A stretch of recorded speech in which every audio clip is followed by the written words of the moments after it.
Imaginen el mar que han conocido desde la infancia, arena cálida de color dorado, el graznido de las gaviotas, el aroma de maíz hervido y protector solar, la calma vacacional de Crimea, Sochi, Bulgaria o Turquía.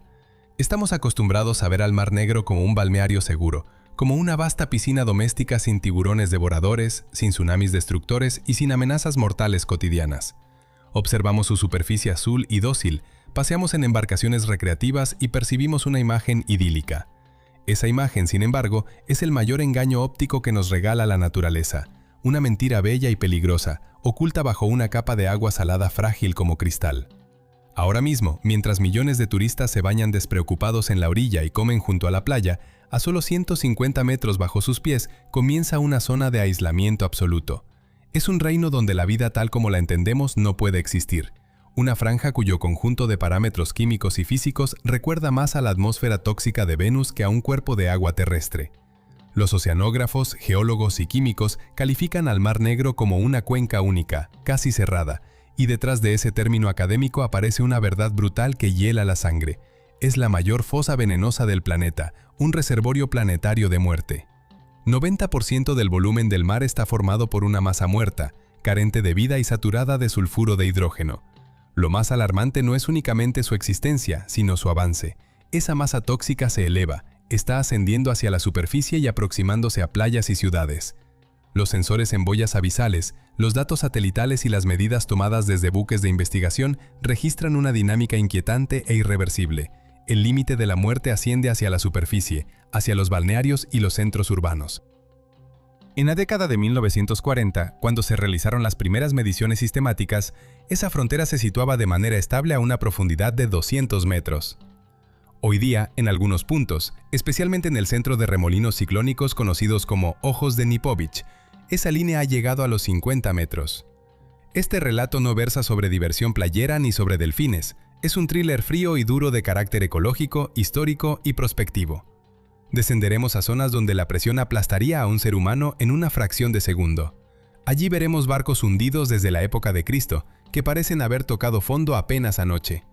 Analizaremos la fórmula química de una catástrofe potencial capaz de convertir litorales prósperos en páramos impregnados de azufre, replicando en clave química escenas de antiguas narrativas como las de Sodoma y Gomorra. Prepárense, nos sumergimos en el abismo que conserva la historia humana en formol y que puede preparar su venganza química por nuestra negligencia. Nuestro sondeo global comienza por la física y la hidrología fundamentales. ¿Por qué el Mar Negro es tan extraño? ¿Por qué los pescadores han sabido durante siglos que no conviene bajar las redes demasiado hondo, porque vuelven negras, hediondas y vacías? Todo se reduce a la singular y fatal configuración geológica de esta gigantesca cuenca. El Mar Negro funciona esencialmente como un cuello de botella. Está casi aislado del océano mundial y comunicado con él únicamente por el estrecho, sinuoso y somero Bósforo. Desde arriba desembocan poderosos ríos de Europa, el Danubio, el Dnieper, el Dniester, el Bug meridional, el Rioni, que aportan caudal de agua dulce, rica en oxígeno, minerales y materia orgánica. Esa agua es ligera y por su menor densidad flota en la superficie como una capa de aceite sobre el agua en un vaso. En esa delgada envoltura viva, de apenas 150 a 200 metros de espesor, bulle toda la vida que conocemos. Viven las marsopas, la platija, las medusas y, por supuesto, nosotros. Por debajo, a través del Bósforo, penetra una corriente abisal de agua densa y muy salada procedente del mar de Mármara y del Mediterráneo. Esa agua, más pesada, se hunde veloz hasta el fondo de la cuenca de 2 kilómetros de profundidad, como si fuera mercurio líquido. Esos dos estratos, el superior ligero y el inferior pesado, casi no se mezclan. La circulación vertical, que ventila otros océanos, aquí está atrofiada. Entre capas existe una barrera invisible pero físicamente impermeable. El haloclinal, el salto de salinidad, y el pignoclinal, el salto de densidad. Esa tapa es literalmente la cubierta del ataúd. El oxígeno que se disuelve en la superficie desde la atmósfera no puede atravesar ese muro de densidad. Como resultado, la capa profunda es un gigantesco pantano estancado y oscuro que no se ventila desde hace miles de años. Su agua no se renueva en siglos y en lugares tiene entre 3.000 y 7.000 años de antigüedad. En esa oscuridad eterna y en ausencia de oxígeno proliferaron otros dueños, formas de vida antiguas, primitivas pero extraordinariamente eficientes, las bacterias anaerobias. principalmente bacterias del grupo de los Deltaproteobacteria y especies del género de sulfovibrio que no necesitan aire. Para ellas, el oxígeno es veneno. Se alimentan de la materia orgánica que cae desde arriba, cadáveres marinos, peces muertos, algas, plancton, incluso excrementos de delfines, en un eterno nieve marina de restos que cae sin cesar. Esas bacterias metabolizan los sulfatos del agua de mar al degradar la materia orgánica y generan como subproducto sulfuro de hidrógeno, un gas de olor a huevos podridos y un potente neurotoxina. Ese veneno, al ser inhalado, bloquea la transmisión de impulsos nerviosos, se une a la hemoglobina y mata a todo ser vivo, excepto a las propias bacterias, de forma más rápida que el cianuro. La concentración de sulfuro de hidrógeno en el fondo del Mar Negro es monstruosa. Si se sumergiera un objeto de hierro, ennegrecería en minutos, y por ello, según una de las versiones, el mar recibió su nombre. Si fuera posible extraer y comprimir todo ese gas, su volumen sería suficiente para envenenar la atmósfera de toda Europa. El volumen total de la zona de sulfuro de hidrógeno supera los 500.000 kilómetros cúbicos, una cifra que ilustra la magnitud del depósito. Durante décadas los científicos debatieron si esa capa era estable o si respiraba como un organismo vivo. Los sondeos abisales más recientes, realizados por el profesor Bodenitsky y por expediciones internacionales, muestran un cuadro alarmante. El domo de sulfuro de hidrógeno se arquea hacia arriba, acercándose más a la superficie en el centro de la cuenca que cerca de las costas. ¿Por qué sucede esto ahora? Nuestra actividad humana ha alterado el delicado equilibrio hídrico. Hemos represado ríos con centrales hidroeléctricas, extraído agua del Dnieper y del Don para riego y embalses, y disminuido el flujo de agua dulce hacia el mar. La cubierta superior se ha afinado y aligerado. Ya no puede contener la presión que proviene desde abajo, mientras que la maquinaria bacteriana continúa funcionando 24 horas al día, los 7 días de la semana, produciendo gas. Vivimos sobre una bomba de tiempo. En lugar de pólvora, hay miles de millones de toneladas de gas tóxico disuelto, listo para escapar ante cualquier perturbación del equilibrio. Sin embargo, esta atmósfera letal tiene un efecto insospechado y valioso. El sulfuro de hidrógeno preserva lo que en otros mares sería devorado. En el Mediterráneo, el Caribe o el Mar del Norte, un pecio de madera puede desaparecer en 100 o 200 años por la acción de tererinos, moluscos perforadores que reducen la madera a polvo, junto a procesos de oxidación. Pero en el Mar Negro, por debajo de los 200 metros, no existen esos gusanos. No hay oxígeno ni procesos oxidativos. La descomposición se detiene. El resultado es una enorme bañera planetaria de conservación, una cámara de formol natural que ha preservado barcos y objetos durante siglos y milenios. En 2015 se lanzó un proyecto internacional de gran envergadura, el Black Sea Map, el proyecto Mare Archaeology, una de las expediciones abisales más complejas y costosas de la historia. Un equipo de la Universidad de Southampton y otros centros desplegó robots equipados con escáneres láser tridimensionales y cámaras de alta resolución 4K, capaces de trabajar a 2 kilómetros de profundidad. Buscaban respuestas geológicas sobre el ascenso del nivel del mar, y en su lugar hallaron una flota de fantasmas. En las pantallas de los sonar de barrido lateral comenzaron a aparecer siluetas, una tras otra, decenas, un verdadero cementerio naval acumulado durante milenios. Los robots descendieron en la tiniebla negra, sus focos LED cortaron la oscuridad, y ante las cámaras apareció un espectáculo que dejó sin aliento a los arqueólogos más curtidos y arrancó lágrimas en la superficie. Un barco de madera yacía en posición casi vertical, clavado en el limo como si esperara zarpar. Sus mástiles permanecían erguidos, las cuerdas enroladas en el mismo orden que las dejaron marineros hace 1000 años. Se distinguían marcas del carpintero en las vigas y finas tallas en la popa. Remos y timones seguían en su lugar. Un análisis por radiocarbono de una astilla minúscula, recogida con un manipulador, reveló que se trataba de un mercante del Imperio Bizantino con una antigüedad de aproximadamente 1000 años, que parecía recién hundido. Si se izara y secara con cuidado, probablemente podría volver a navegar. Pero aquello fue apenas el inicio. Los robots continuaron su avance y encontraron más naves, desde barcos mercantes otomanos cargados en sus bodegas hasta galeras venecianas de la época de Marco Polo con sus jarcias y arietes de combate. La joya que conmocionó al mundo apareció a 2 kilómetros de profundidad, un barco cuya forma conocíamos solo por pinturas en ánforas griegas antiguas, por escenas de vasos en museos que muestran a Ulises. Nunca antes se había visto uno intacto en la realidad. Datado en aproximadamente 2400 años, procedente de la Grecia antigua, con el timón en posición y una estructura de gobierno única conservada, Aquel navío presentaba las alas de los remos, huesos de peces en la cubierta y en el interior, bajo una capa de materia orgánica, mercancías como telas, granos, aceite de oliva en ánforas y quizás restos humanos. En la atmósfera ácida y rica en sulfuro de hidrógeno, los huesos pueden descalcificarse, pero tejidos blandos, prendas, artículos de cuero, sandalias e incluso ADN podrían permanecer conservados. Podríamos hallar momias de marineros que nos cuenten más sobre la vida antigua que muchos textos. Frente a esto, los científicos se enfrentaron a un dilema ético y técnico. Izar esos barcos podría destruirlos irremediablemente, porque cuando la madera saturada sale al aire tras 2000 años en solución salina, la cristalización de sales rompe las células y el casco se desmorona en días. Así, el Mar Negro es el museo náutico mejor conservado de la Tierra, guardado por un gas mortal. Estos hallazgos nos hablan también del pasado geológico y mitológico. Durante mucho tiempo se pensó que el Mar Negro había sido siempre como hoy, pero en la década de 1990 los geólogos marinos William Ryan y Walter Pittman propusieron una hipótesis que suena a guión apocalíptico. Hace 7500 años, alrededor del 5600 antes de nuestra era, no existía el Mar Negro tal y como lo conocemos. Había un lago de agua dulce, el lago Neo-Euxino, con niveles de agua entre 100 y 150 metros por debajo de los actuales. Sus orillas eran oasis florecientes donde crecían bosques, corrían ríos y vivían poblaciones humanas que desarrollaban la agricultura.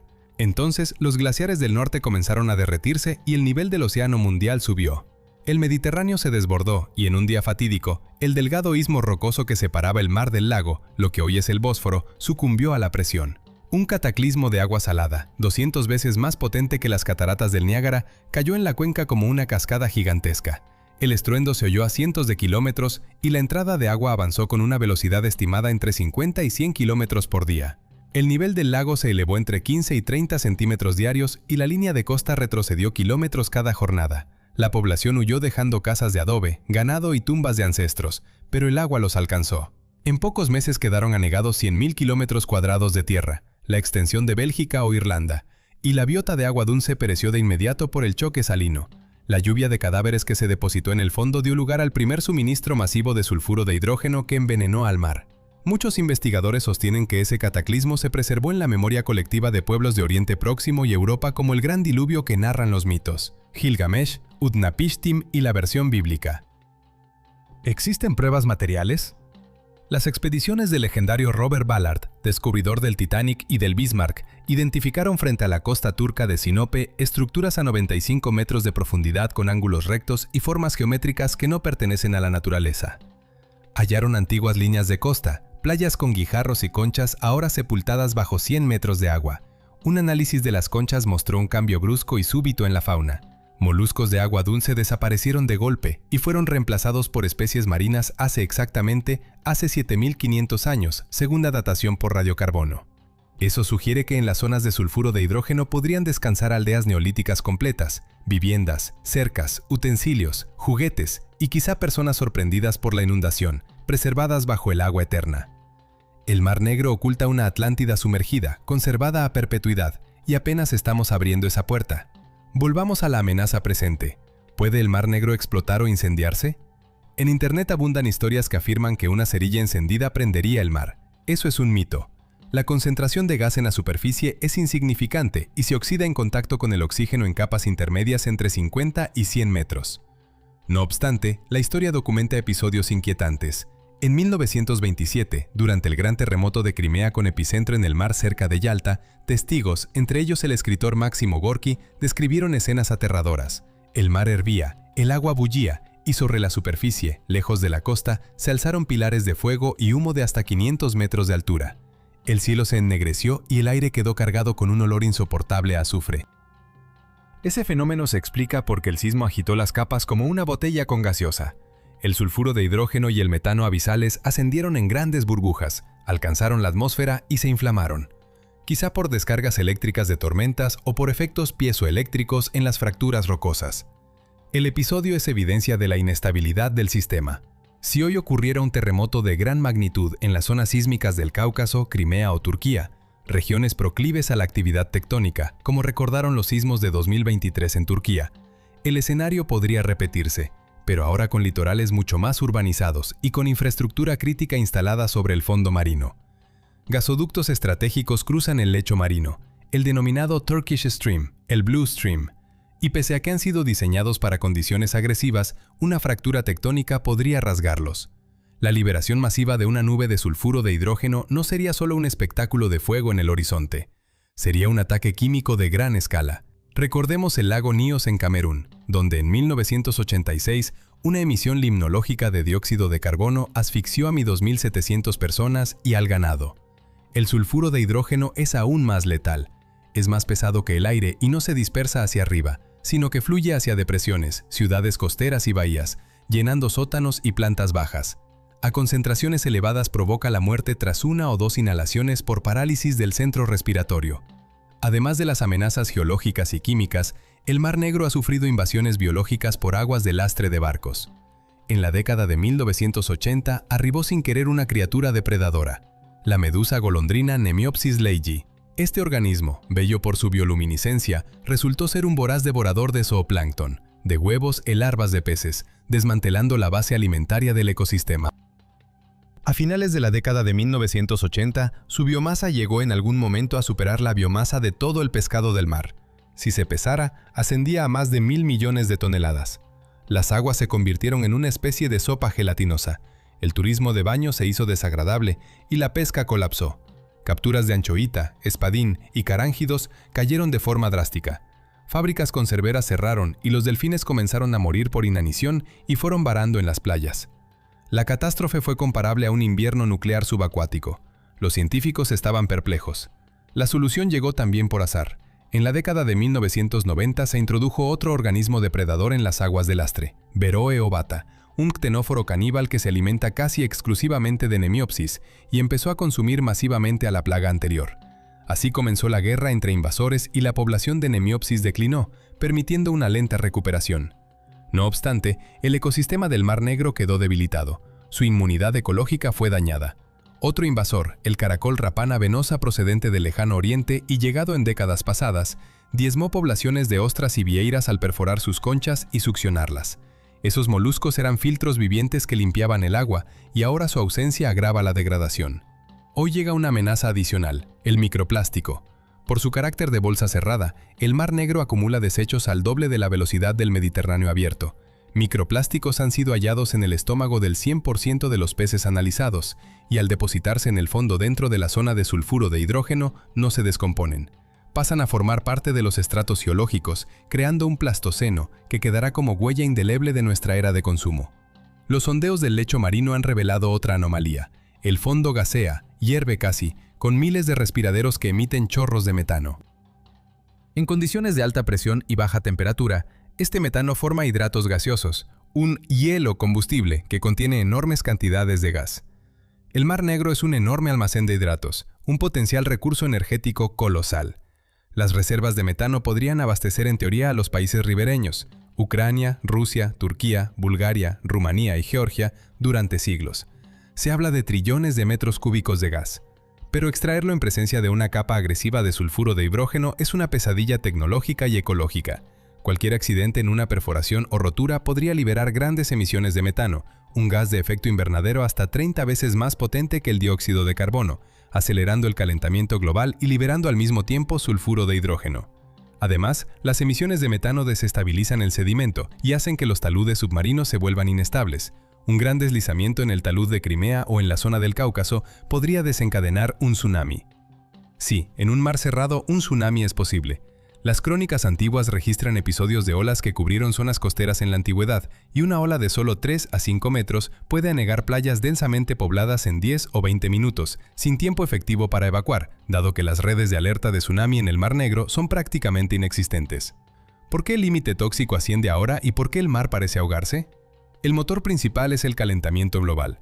Las aguas superficiales se calientan y el agua caliente disuelve menos oxígeno, de modo que la capa superior pierde contenido de oxígeno. Simultáneamente, escorrentías agrícolas cargadas de fertilizantes, fosfatos y nitratos provocan eutrofización. Las algas y el fitoplancton florecen masivamente, enturbiando y encrudeciendo las aguas hasta convertirlas en mareas rojas o en capas verdes viscosas. Cuando esas masas de algas mueren, caen al fondo y su descomposición consume el oxígeno restante. Las bacterias disponen de más alimento y producen más sulfuro de hidrógeno. El oxiclinal, la línea que delimita la vida, se contrae. A peces que requieren mucho oxígeno, como la caballa o la palometa, les queda cada vez menos hábitat habitable, y su presencia en las capturas comerciales ya es casi nula. Los delfines se ven forzados a cazar en una estrecha franja caliente. La vida queda comprimida entre la superficie cálida y el fondo envenenado, como en una prensa hidráulica. Los modelos de los científicos advierten que si las tendencias de calentamiento y contaminación continúan, en un plazo de entre 50 y 70 años, el Mar Negro podría convertirse en un mar muerto en sentido literal. La vida persistiría solo en la capa más superficial, dominada por medusas y bacterias. Las playas serían cerradas permanentemente por el olor a putrefacción, y la zona turística colapsaría económicamente. Entonces, ¿qué es hoy el Mar Negro? Es un laboratorio único y un paciente grave. Es el único lugar donde podemos estudiar naufragios antiguos en su estado original y tocar la historia con las manos. Es a la vez el depósito de pistas sobre el gran diluvio y un archivo para comprender cambios climáticos pasados. Pero también es un enfermo en cuidados intensivos cuya dolencia hemos agravado nosotros mismos. Lo que ocurre en su fondo inquieta no tanto por la probabilidad de una explosión inminente. Esa posibilidad es baja, pero no nula, sino porque los procesos puestos en marcha por la actividad humana y por la propia naturaleza caminan hacia la irreversible. Estamos transformando un ecosistema único en un vertedero químico y en un reactor biológico. Admiramos la conservación de un navío griego y olvidamos que la misma razón que lo conserva, la ausencia de vida, es la causa que puede matar al mar mañana. La muerte que lo preserva actúa como su archivero perfecto. ¿Estamos dispuestos a pagar el precio si esa muerte se derrama hacia la costa? La investigación continúa. Los robots vuelven a sumergirse y cada vez que regresan traen hallazgos que obligan a oceanógrafos y geólogos a revisar mapas y proyecciones en sentido más pesimista. El Mar Negro calla en la superficie, sus olas lamen la grava y los niños ríen en la playa, pero ese silencio es engañoso. En sus profundidades, en la oscuridad asfixiante, laten relojes que cuentan hacia un momento en que lo oculto será visible, y sería prudente estar preparados, porque huir de una costa que se hunde será entonces imposible.